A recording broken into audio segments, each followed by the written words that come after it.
Production and distribution of City Club forums on IdeaStream is made possible by the generous support of PNC and the Raskin Family Fund, with additional funding from Cleveland State University, Robert Conrad, and the Payne Fund.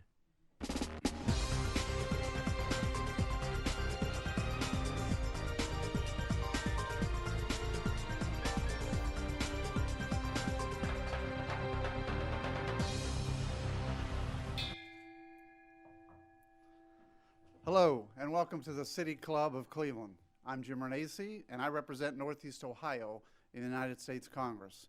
It's always an honor to be here at the City Club of Cleveland, and my pleasure today as part of the forum in the City Club's Business Leaders Series to introduce my good friend and president of the Pro Football Hall of Fame, C. David Baker. Professional football has been ranked as the most popular sport since 1985, when it first surpassed baseball. This last year, more than 100 million people tuned in to watch the Super Bowl, and football remains the most played sport in high school and college. In 2012, the NCAA estimated there were around 1.1 million high school football players and nearly 70,000 college football players in the United States. It was in 1963 that the Pro Football Hall of Fame opened its doors and enshrined the first 17 Hall of Famers. Today, there are 303 enshrined in the Hall. The 2006 class will include 8 new members, among them Brett Favre of the Green Bay Packers and Tony Dungy, whose last coaching post was with the Indianapolis Colts. But let me tell you about my friend here.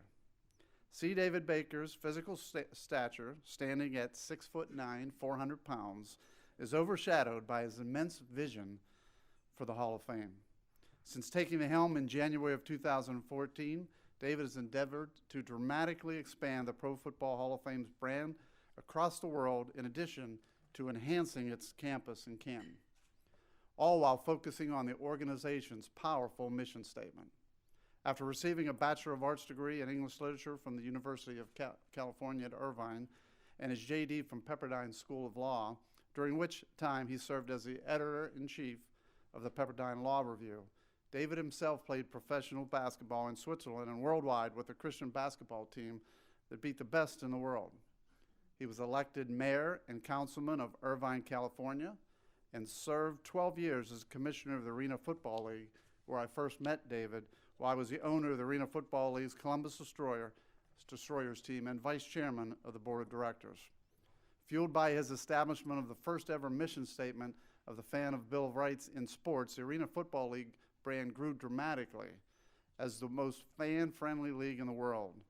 Team values escalated from $175,000 to more than $32 million due to David's ability to negotiate television contracts and his tireless work to establish partnerships with the NFL and major sponsorships, along with his never-ending commitment to the league. Given that history, it's thrilling to watch what he's accomplished in Canton. Ladies and gentlemen, members and friends of the City Club of Cleveland, please join me in welcoming the president of the Pro Football Hall of Fame, my good friend, Mr. C. David Baker.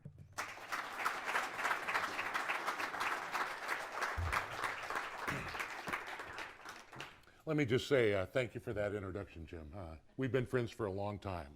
And you need to know that the Pro Football Hall of Fame is a 501c3 tax-exempt organization. So we can't take any position politically.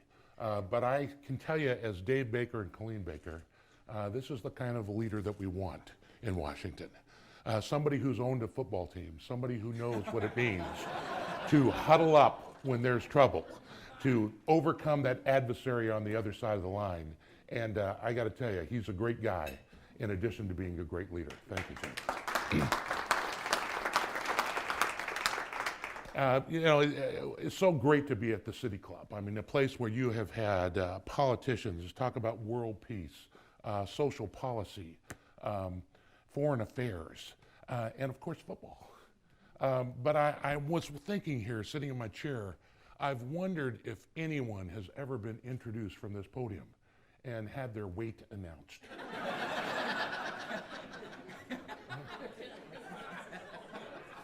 You know, at the moment, you know, I may be, if truth be told, about a dozen donuts above 400 pounds. My wife got me a scale for my anniversary. I mean, that's a message right there. But it was a talking scale, I kid you not. And I got on and it said, come back when you're not in your car. But let me, if I could, introduce you to my wife. This is my wife, Colleen Baker. Okay. And this is very special because today is our 22nd anniversary. Colleen thought we were going to Cleveland for lunch to celebrate our anniversary. And I just told her we were going to bring along a few friends as well. So if you would be kind enough to cover for me as we're through with lunch, I'd sure appreciate it. But Colleen's also the reason that I ended up being in Ohio. You know, Ohio's a pretty cool place.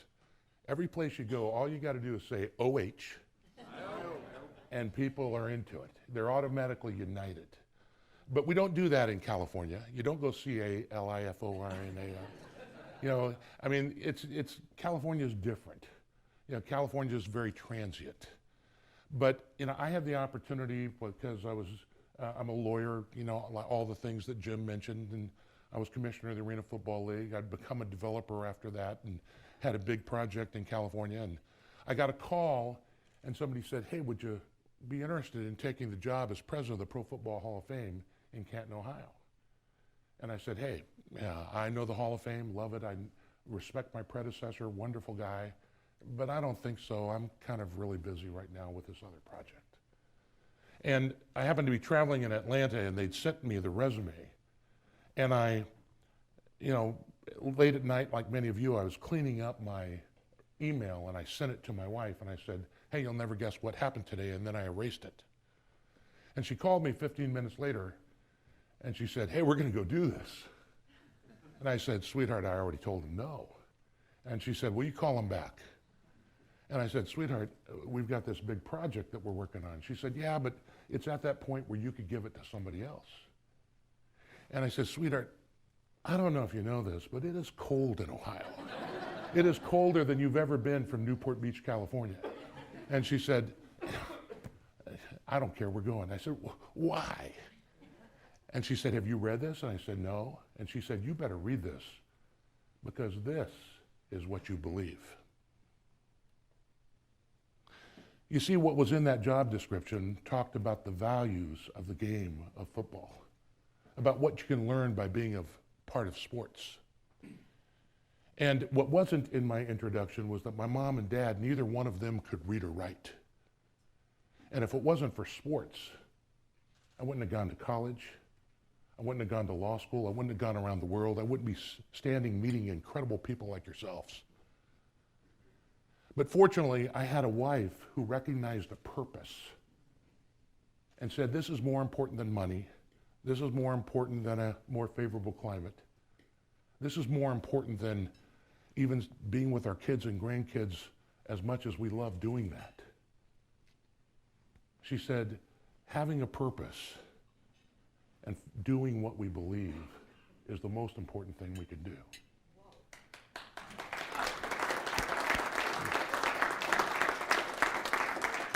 And you know, the great thing about it is we didn't come for the weather, but it has been an incredible purpose. You see, the mission of the Pro Football Hall of Fame is to honor the heroes of the game, to preserve its history, to promote its values, and to celebrate excellence everywhere. You know, the core values we concentrate on are things like commitment and integrity and courage and respect, excellence. You know, those are wonderful things that will make you a Hall of Fame football player. But it's not just those things that will make you a Hall of Fame football player. Those same things will make you a great cellist in the symphony. They'll make you a great businesswoman, a great congressman. Can make us a great community. And I believe that those are the things, by the way, that have made us a great country. So if it seems like I'm a passionate evangelical for the Church of Football, yeah, absolutely I am. I've seen this change our life, and we're repaying a lifelong debt to what sports can teach you. You know, and with all due respect to some of the educators that might be here and our great educational system, you know, when you are out there and you are in a situation where you're trying to save your marriage or survive a divorce, or work for a tough employer, or make payroll yourself on Friday, or survive a health crisis or an ethical crisis. I have yet in my lifetime had somebody come back and say, you know, when I was really in trouble, I went to my chemistry teacher for advice. And yet I've heard guy after guy after guy, or girl after girl say, you know, at that critical moment in time, I went back to the person who taught me how to get up after I'd been knocked out. And I happen to believe that that's critically important in our country, in what we do. So our vision at the Pro Football Hall of Fame is that we're really not about the past. Colleen and I have two sons that play football. One played at USC when they were winning 35 in a row, and the other one played at Duke when they were losing 22 in a row. But when we sat down at the dinner table, the miracle was that they were both learning the same great lessons in life. You know, one went on to play for the Atlanta Falcons as a first-round draft choice. But it wasn't what he earned, it is what he became because of this. That was so important to us. You see, in the history of this great game, there have been well over 100 million men and now women who've played this game. But there's only 2.2 million who've played it in college. There's only 27,000 who've ever been paid to play it, coach it, officiate it, or administer it in the National Football League. And of that, there are only 303 who have a bronze bust in Canton, Ohio, that'll last for 40,000 years. And of that, there's only 171 who we call gold jackets, because we give them three icons: that bronze bust, the gold jacket, and a ring that's about the size of a Volkswagen on your hand. That is a ring of excellence. But if you have your gold jacket, that means that you're a living Hall of Famer. Because I've officiated some of those funerals for guys that have gone on, and they literally take that gold jacket to them with the grave. And that's what it means to go to Canton. You know, and you know, you got wonderful people in Northeast Ohio. We can't bring more intelligence. We can't bring more passion. We can't bring more innovation. But I do think from being outside, we can say, look at it from outside and say, sometimes you don't know what you have. Sometimes you've been here so long that you don't appreciate what's really special. And I can tell you that Brett Favre was dying to come to Canton. You know, the day before when we had our selection meeting, it went 9.5 hours. It was intensely debated with people like Peter King or John Clayton from ESPN or, you know, Sal Palantonio. Brett Favre's selection took 9 seconds. You know, you turn to the guy from the Green Bay Gazette and he says, hey, I have a presentation. And you say, you know, do you really need to make it? And we kind of looked around the room and said, no, let's move on. But when I knocked upon his door, it was my great privilege for the institution that I am lucky enough to serve and the values that it represents to say, congratulations, you're going to Canton. Going to Canton, going to the Hall of Fame stands for excellence. It is something really special. And, you know, as the Congressman mentioned, it is an incredible game. Last year, of the top 50 TV shows rated by Nielsen, 46 were NFL games. 46 out of 50, 25 of the top 25. It is a powerful, powerful game. But it does teaches us how to commit to something, how to dream about something. And have we got any Browns fans here? Speaking of dreaming, huh? God bless you guys, I gotta tell you. You know, just the other night, I want to tell you that Jerry Jones was speaking in Canton to about 1,600 people there, and you know, he told all those people that Jimmy Haslam's on track and he's going to be a great owner. And he thinks that it hasn't happened yet, but they're on their way. But I got to tell you, Browns fans, I've been to all 32 stadiums. There's no other football fan out there like a Browns fan. You know, one of Colleen and I's first adventures was to a movie theater in Canton. And we were watching the movie Draft Day. Did you see that? Okay, Kevin Costner. You know, and 1,400 seats, and every one of them is filled with guys in Browns gear. And they're giving it the bark in the trailers in front of the other movies. And Kevin Costner comes on and says, you know, football is so important in Cleveland. He says, we lost the Browns, and they booed. And he said, and then we got them back, and they cheered. And then he said, you know, it was just 60 miles down the road in Canton, Ohio, where the NFL was born. And they got up and gave it a standing ovation.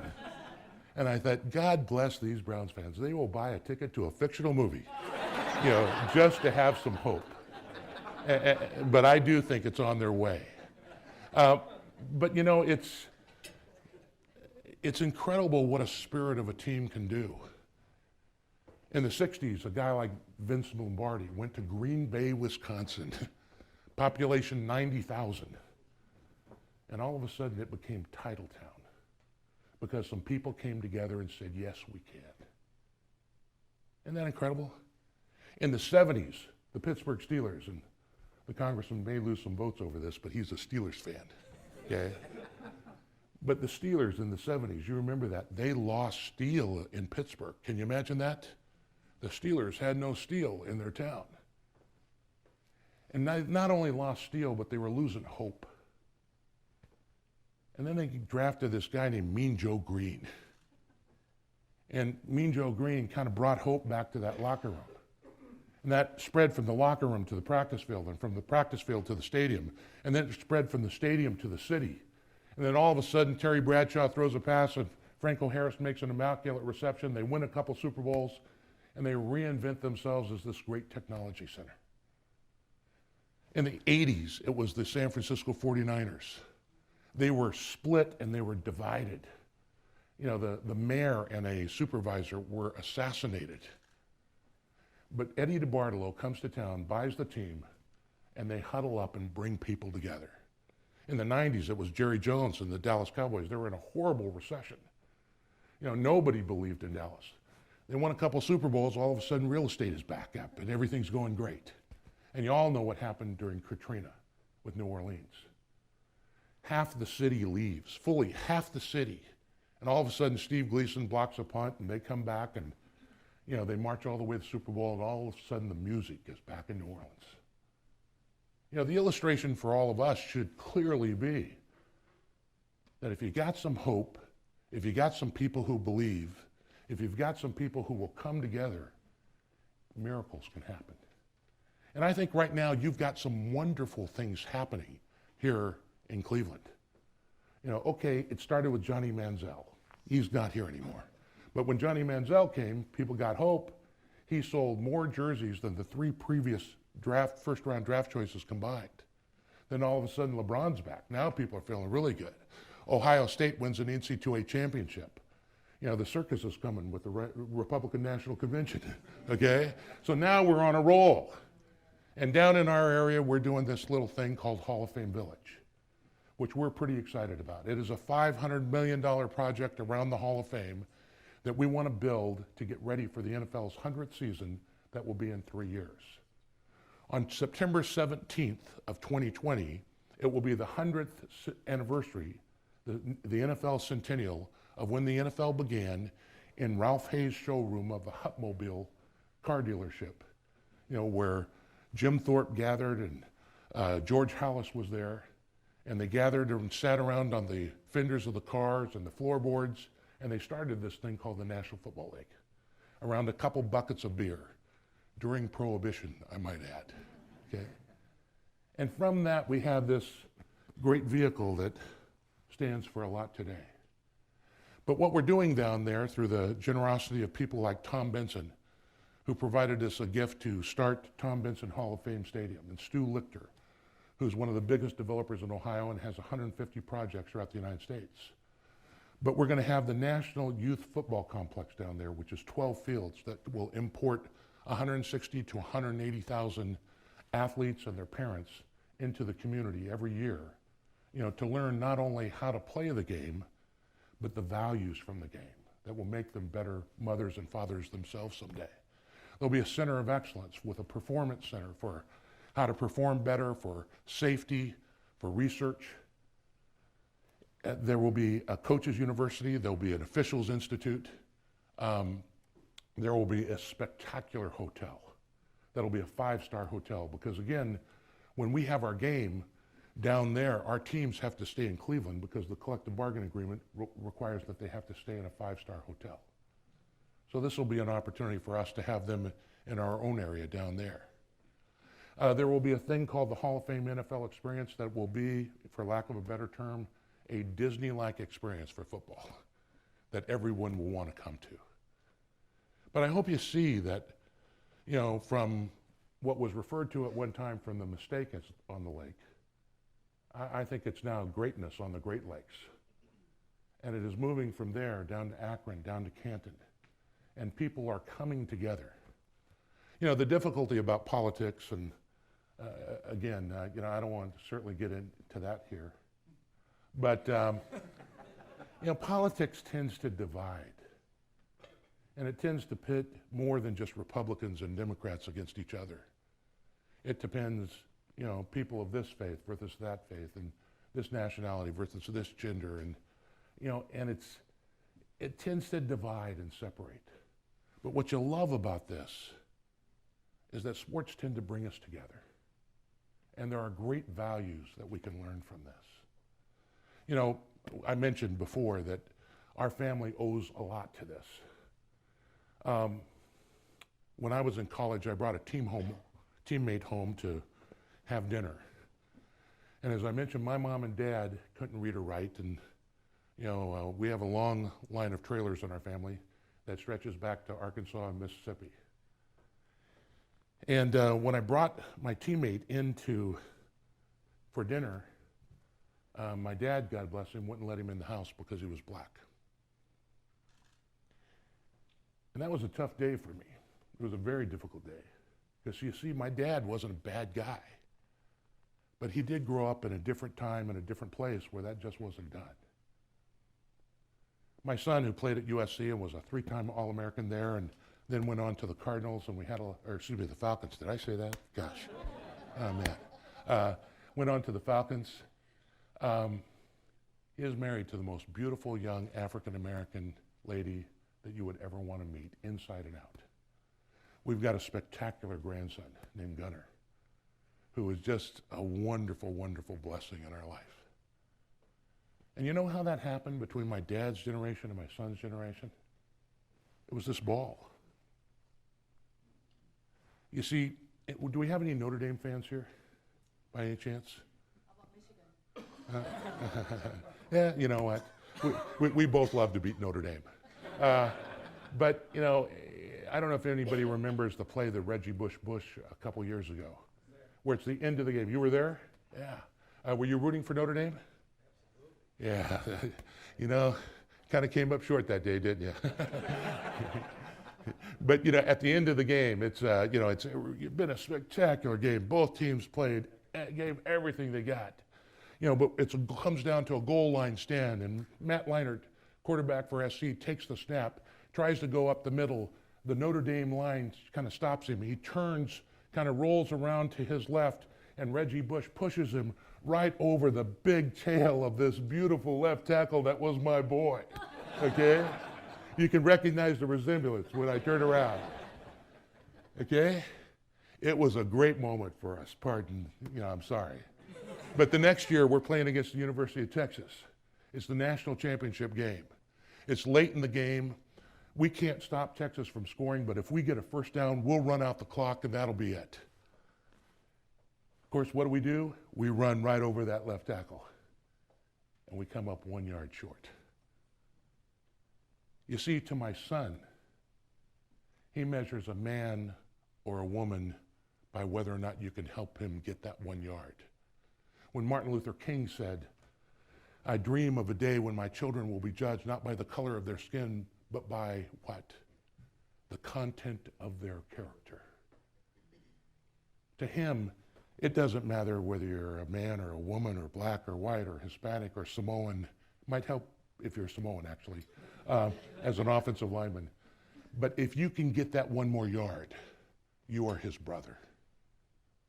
And the game has so much about character in it. And sometimes we look at it as big money, and sometimes guys fall, and there's all kinds of issues. But if we focus on those values, you know, I really think the game is under attack right now. But if we can save it by making it safer. We can grow it by focusing on the values. and we can honor it by loving those who helped build it. You know, I had another experience. I happened to be commissioner of the Arena Football League on September 11th of 2001. And I could turn from my television in my apartment on the 34th floor, and I could turn out to look out my window, and I couldn't quite see Tower 2 fall, but I could see all the debris go up. And I remember how that city was paralyzed and how our whole nation was stunned. And, you know, I was still friends at that time with, you know, then Roger Goodell and then Commissioner Tagliabue. And there was a big decision about whether or not you play football the next Sunday, and they decided not to because rightfully so. There were lots of things that were more important than football.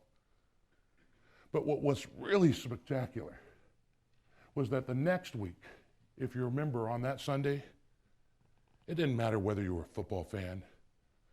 For everybody who was in NFL stadium and for millions and millions more watching on TV, you know, that stadium became a cathedral or a church or a temple where we could all gather hands and come together and begin to kind of get our bearings and stand again.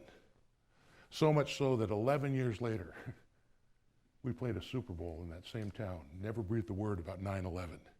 And I thought it was a tremendous message to the world that you can knock us down, but you're never going to knock us out. I had another experience that Jim might remember because we were having an ownership meeting in Washington, D.C. And I was supposed to go to Walter Reed Hospital with two of our owners, John Elway and John Bon Jovi. And at the last minute, those guys had to cancel and they couldn't go. And I didn't know what to do, to be quite honest with you, because you know, I'm not a rock star and I'm not a Hall of Famer. I'm just a 400-pound guy in a suit. But my name was on the football as commissioner of the Arena Football League. So one of my staff guys, Mike Laparo, said, hey, let's just go get 25 footballs and we'll give them to the guys in Walter Reed Hospital. And I got to tell you, it was one of the most humbling days of my life, and I wish every one of you could have been there.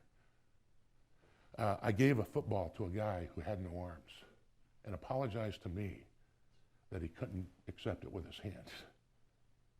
I left that guy and I went into another guy who was missing his right arm at his right shoulder and his right leg right at his right thigh, and he looked kind of different. But when I gave him that football, he was from Iowa, and he lit up. He started talking about all his buddies, and when it would rain, they'd all meet at the park and play in the mud bowl, and what he learned from his high school football coach and how those lessons were going to be important then. And I remember his mother was sitting in a chair behind me because we were just unannounced. We didn't have an appointment. And she was in a rocking chair. And my heart went out to her as the mother of boys myself, or father of boys. And I remember kind of kneeling down by her and saying, ma'am, I am so thankful for your son and what he has done for me and my family. And I kind of added, I'm so very sorry. And I want you to know that that lady put me in my place just like that. She said, oh, you mean this? Don't you worry about this. He's been knocked down before. He knows how to get up. And then she smiled and said with the greatest of confidence, she said, I know he will. That's why not just football, but all of our sports are so important about being competitive, about having a competitive economy, about being people with a little fight in them, about having a generation that has some grit in it. And if you look at Brussels, and if you look at Paris, and if you look at what happened in Charleston, we need to have some children that have some nobility that will fight for people that are weaker than they are. So to you, it may just be football. But to me and my family, it stands for something very, very special.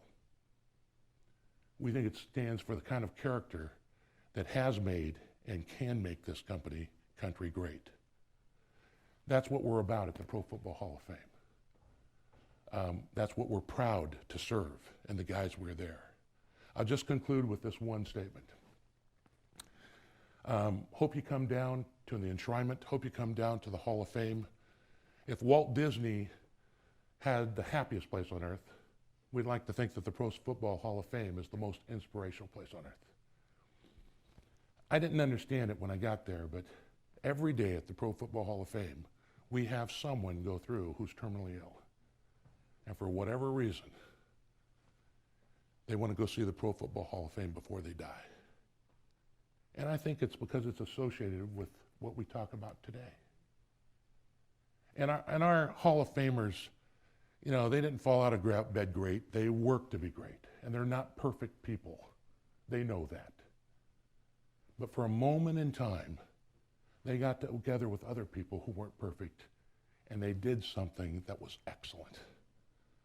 And I got to tell you, that's what I'm excited about. Recently, Colleen and I had the opportunity to leave and go back to Southern California. And so we kind of sat down. And I said, what do you think? And she said, you know, we kind of came here for a reason, right? I said, yeah. And she said, you know, we kind of feel God's in this for some reason, right? And I said, yeah. And she said, and we're not through yet, are we? And I said, no. And she said, well, we should stick it out to see what happens. And I think there's great things happening in Cleveland and all the way down the I-77 to Canton. You are great, sincere people here in the Midwest. You are genuine. You are authentic. And I think you can do something over these next 3 or 4 years as the NFL turns 100 that will impact the rest of the country. Thank you very much.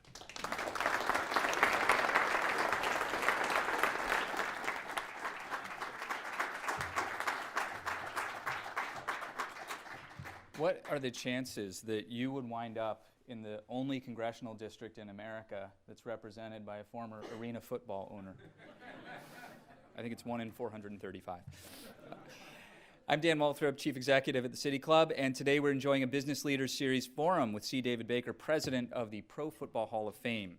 We're about to begin the audience Q&A, and we welcome questions from everyone, City Club members, guests, and those of you joining us via our webcast. If you'd like to tweet a question, feel free to do so. You can tweet it at the City Club, and our staff will try to work it into the program. We also want to remind you that your questions should be brief and to the point. Holding our microphones today are our Content Associate, Teddy Eisenberg, and our Marketing and Outreach Fellow, Faye Walker. May we have our first question, please?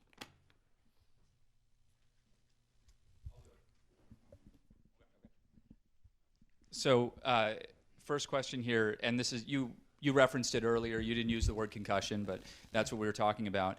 On this stage earlier this year in January, Josh Cribbs told a story about actually when he was playing for Denver and getting his bell rung, if you will, and completely manipulating and lying to the staff on the sidelines about his condition. He distracted them. He said, "Oh, look at the scoreboard." He was like, you know, pretended there was something on replay up there, and then they all turned around, and then he checked the other sideline to see who it was they were playing against because he could not remember. Yeah. And that was he knew that was the first question they were going to ask: "Who are you playing against?" Yeah. The system is full of flaws. So, and I wonder, and you referenced that the game is under attack right now in some ways. Can you just talk a little bit more frankly about head trauma and the future of the game? Dan, I'd be glad to, because I think a lot of what's happening is really confusing in a lot of respects. You know, you get the impression right now that, you know, let's be honest, you know, that guys who are playing football aren't going to live very long, right? You know, that guys are committing suicide at an unparalleled rate. And there are issues that we need to take care of, and let's understand that there are risks in playing football. But there's also risk in just about anything else we do. And there's also benefits in playing football or any sport as well. But let me share a couple statistics with you because they are important to me. As I mentioned, Colleen and I have 2 sons that played football. Both of them were offensive linemen, so you get hit a lot. But you know, when I came to the Pro Football Hall of Fame, one of my more solemn duties is to be at funerals and sometimes officiate funerals. One of the funerals I was at, it was a guy named Chuck Bednarik. They call him Concrete Charlie. He played both center and middle linebacker, both ways, for 17 straight years without missing a play. Now, if you Google, and I invite you to do so, average lifespan of NFL offensive linemen, do you know what comes up? Any idea? 56. Now, let me tell you, if your boy is an NFL offensive lineman, that should concern you. And I'm the commissioner of a football league at the time. So yeah, it concerned us a lot. But here's the problem. It's not true. You know, there are challenges with it, but it's not true. As I started going to these funerals for our Hall of Famers, Concrete Charlie, maybe the most hit man in history, died at 90. Charlie Trippi, one of our oldest Hall of Famers now, is 97, I think. Ace Parker, another Hall of Famer, died at 101.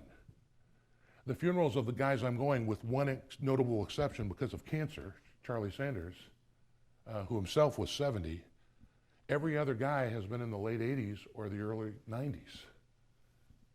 Now, here's what you don't hear that's out there. You know, the federal government did a study.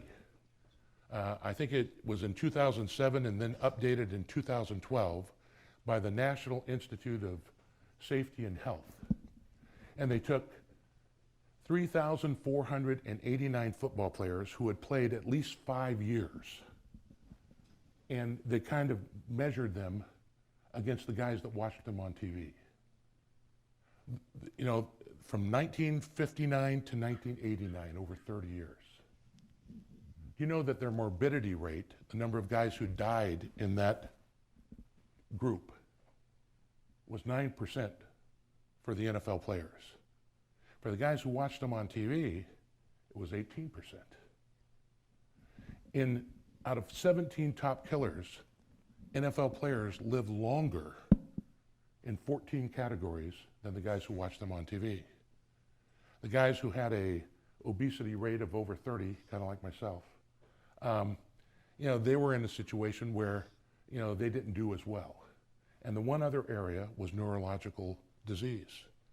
And it was 3 times higher than the guys who were watching TV. But what it does say is that if you want your kid to live longer, healthier, have a quality life of value, you should have them play sports or football. But it also means that there's risk associated with it. And we've got to make the game safer. So things that are being done to make the game safer are concussion protocol. Because it's one of those things like, you know, he mentioned, you know, you can't diagnose yourself. And guys want to play. So that's changing. It's equipment that has to change. It's the rules that have to change. So that we can kind of work with it, and then the health protocol for taking care of them once it happens. And all those things are happening. But, you know, you're also told that players are committing suicide at an unparalleled rate. And that's just not what the facts bear. What it does state is that the guys who were in that subgroup of NFL players committed suicide half as much as the guys that watched them on TV. You know, baseball, you know, is in a situation where baseball players commit suicide more than NFL players, but nobody's calling for the end of baseball. So what I'm saying is, like anything else, there needs to be some balance. I was commissioner of the Arena Football League for 12 years. Jim was vice chairman during that time. Guys played both ways, so they got hit twice as much, and by the way, we had walls in the league, so they hit those walls. Do you know how many concussion lawsuits we had in the Arena Football League during those 12 years? 0. So there's a lot of agendas, a lot of reasons, but there's also some truth to it. And we don't want to ignore that. So like I said, how can we make it safer? How can we focus on the values? And how can we honor those that build it? I think it's a very serious issue. But it's serious also, I would say, Dan, and I don't mean to take up so much time on this issue, but I've got a heart for the guys who played the game. And a lot of those guys who I serve were told that they weren't going to live long enough and they need to take their pension now, and now they've outlived their pension. A guy named Todd Ewan, who was an NHL player, was so worried about having CTE that he committed suicide. And then when he was tested, he didn't have it. So what I am saying is that there needs to be a lot of facts discussed, a lot of effort, and it shouldn't be something that we don't talk about. It should be something that we do talk about, because all of this, again, is important. And yes, there are absolutely risks of this game, but there's also risk of riding a skateboard or riding a bicycle or skiing, which have exponentially more injuries and deaths that are associated, with a sport like basketball, baseball, or football. So thanks for asking the question. I appreciate it, Dan. Thank you. What else can I answer for you? Yes, could you reach out? Could you talk about efforts to reach out on an international basis? Yeah, I will. That's not really what the Hall of Fame is directly related to, but I can tell you that last year, Robert Kraft of the New England Patriots took 19 Hall of Famers and Colleen and I to Israel, and it was spectacular. I mean, it was a huge thing in this nation to have these Hall of Famers there. And Benjamin Netanyahu spent probably about an hour and a half of us at a very difficult time in his history when the Iran treaty was going on. And here's what he said. He said, that we are so lucky to have these great Hall of Famers in our country, because we need to be like these men. We need to be tough. We need to be strategic. We need to get up when we get knocked down, and we need to come together and win the day. He said Israel could have no better ambassadors than these. That's one of the leaders of the free world saying that. And these guys aren't ambassadors for Israel alone. They're ambassadors for Northeast Ohio, right here where the game began. I can tell you that what the NFL is looking at, I think Commissioner Goodell has said that he's looking at a team in London in the very near future. He thinks it's very, very feasible. There will be 3 games played there this year. Mexico City, there will be a game played there. A number of years ago, Colleen and I went down there for the Cowboys and the Raiders, and they had 126,000 people at a game, which is a record that stands to this day.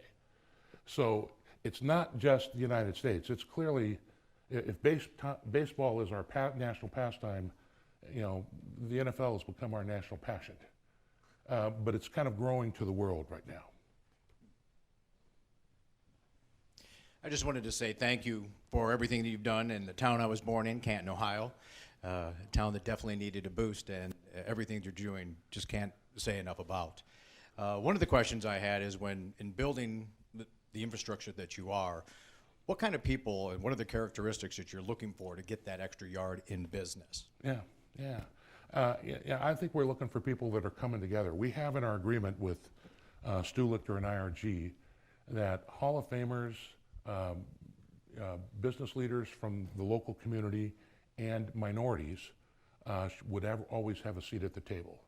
And a lot of you know the Rooney Rule, which is after Ambassador Dan Rooney from the Pittsburgh Steelers.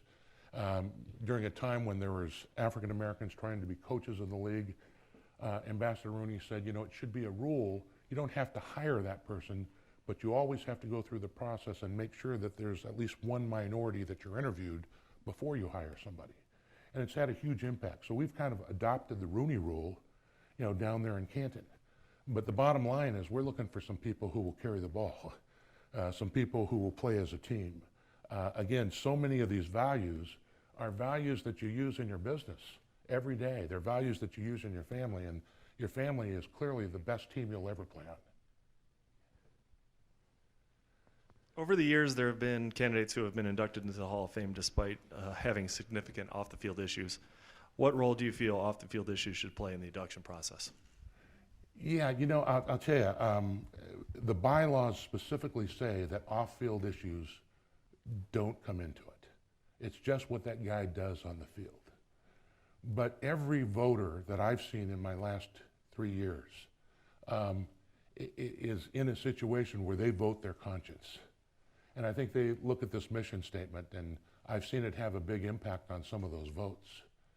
And I just got to tell you that the fiduciary duties that these selectors abide by and the work that goes into it, It is an incredible process. It is a year-long process. We begin immediately after the enshrinement is done with the senior committee and the contributor committee, and then it's whittled down to 100 guys, and then it's whittled down from there to 25, down there to 15, and those 15 go into that room with the nominees of the contributor committee and the senior committee. So it's a tough process, and sometimes in there, people, take into account, what they think the character of that person. And I do think that one of the things that affects the field and the locker room, and I can't say who it was said about or what it was, but there was an interesting discussion last year about a player who people thought might have been a great player, but might have been a divisive teammate. And that player didn't make it in, at least that year. So I think guys consider it, and again, every one of these guys, they're not all perfect. But I do think that they are, in some respects, an example of, like I said before, of guys who came together and brought others along to them when they needed to be excellent at a critical time. Sir? Yes, sir. You've talked about the importance of sports, about your parents, and about your children. Can you maybe spend a few moments to just maybe articulate how you developed your values and how do you become the leader that you are? Yeah,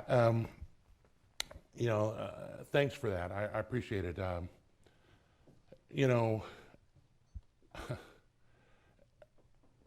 fortunate to have a degree in English literature and a doctorate in law, but I got to tell you, I learned a lot from the TV. If I learned that a gentleman should open a door for a lady, it wasn't because my dad taught me. It was because I saw Cary Grant do it on TV, and it worked out okay. Okay, but I also think that some of that was John Wayne, and then pretty soon I got into, youth athletics, and it was Little League, and it was touch football, and there was a lot about, getting up when you get knocked down, and I think especially today, where knowledge is secured. I don't know if you remember the Encyclopedia Britannica, but it's kind of what we did before Google. But now we just kind of Google stuff. And so knowledge is available. And school teaches you how to process that knowledge. But I sometimes think that, something that you compete for, whether it's football or baseball or basketball or drama or photography, I think that that's a laboratory for applying that knowledge and that wisdom and that experience. Because when you get to a leadership position like this, I want somebody with experience. I want somebody with character. So in my life, I didn't have all the opportunities, but I will tell you this, I had a mom and dad that loved me. I mean, they loved hard and they worked hard. And the rest gave me the opportunity in a country where, in other places I might not have had it. So, to me, I think sports taught me a lot of leadership, like I said, but we're kind of repaying a lifelong debt that we have here. And I don't think there could be any other better place to be than where we're at now. This city is so hungry for a championship, and you seem to have a pretty good vision of the future. What do you think the city and the Cleveland Browns, what do they have to do so we can satisfy these hungry fans for the last 50 years? Yeah, like I said, you are a great people. But I will tell you this, and again, I kind of saw it with Jim. Sports ownership is different than anything you'd ever done. He had 5 or 6 businesses that you were running simultaneously. I think a nursing home and a Chevrolet car dealership and a couple other things. But when you get into sports, it's hard. Your face is out there. When you lose, you're in the paper. So, all those good business decisions that you made over here to help you get in there, you kind of throw them out the window here in sports, and it's real hard because your heart is out there on that field. And I know that's the way it is for Jimmy Haslam. But I also think that you don't become a great owner like that.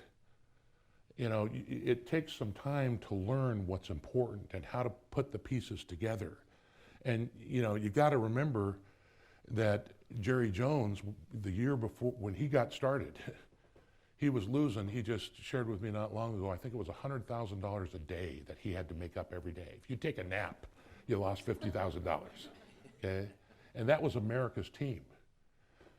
But that first year, he went 1-15. The next year, he won the Super Bowl. And it can happen just like that. But it has to happen with that leadership and those things we're talking about.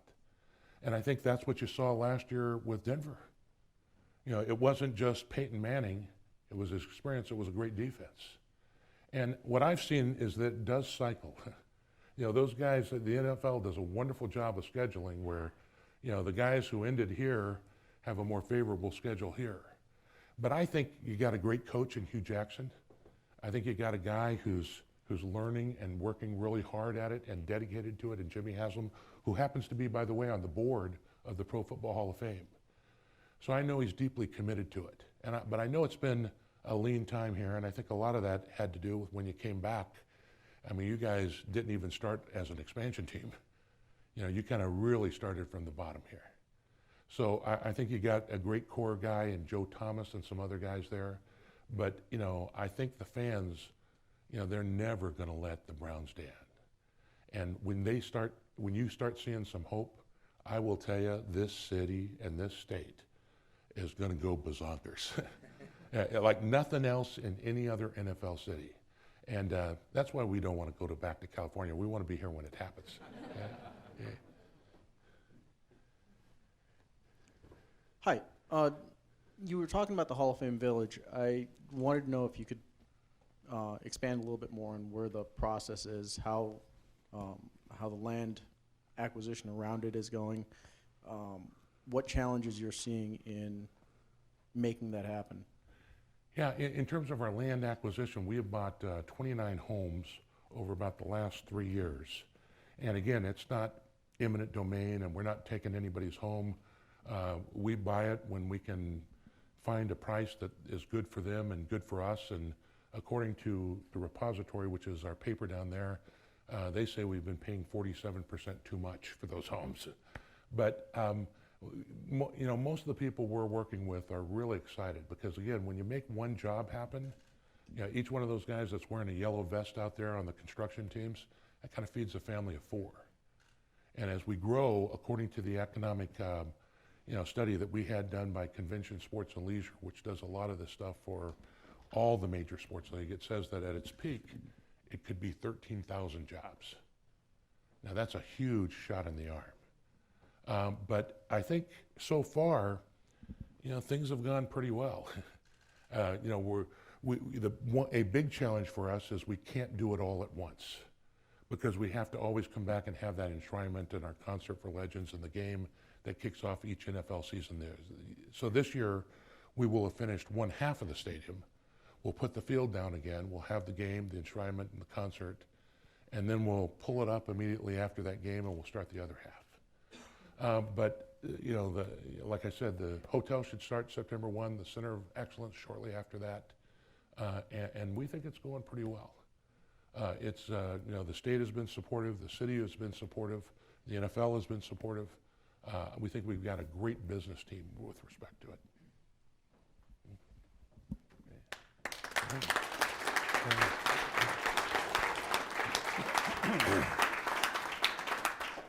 Today at the City Club, we've been enjoying a forum with C. David Baker, President of the Pro Football Hall of Fame. Mr. Baker appears as part of the Business Leaders Series sponsored by Huntington Bank, Fredonia, Mead & Moore, Falls Communication, Cleveland Magazine, Life Bank, Level 7, Ohio.net, WKYC, and IdeaStream. We thank all of you for your support.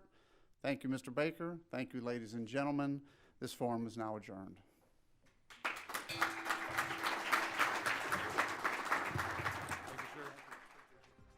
For information on upcoming speakers or for podcasts of the City Club, go to cityclub.org.